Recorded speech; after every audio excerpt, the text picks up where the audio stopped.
Hello, and welcome to this series of lessons focusing on creating photo-inspired vector artwork inside Illustrator, presented by Digital Tutors, an Adobe Authorized Training Center. My name is Eddie, and I'll be walking you through the process of using Illustrator to realistically render a character illustration based on a stock photograph.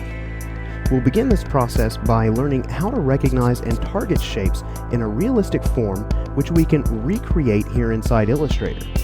While beginning to target shapes, we'll also learn how to use 3 of Illustrator's tools for creating different types of vector shapes, including the pen tool, the pencil tool, and the blob brush.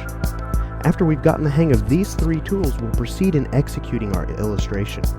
Along the way, we'll learn about organizing our artwork, gradient workflows, as well as various methods for fitting shapes together. After completing this course, you'll have trained your eye how to convert the realism in a photograph into a vector image. So let's go ahead and get started with our next lesson.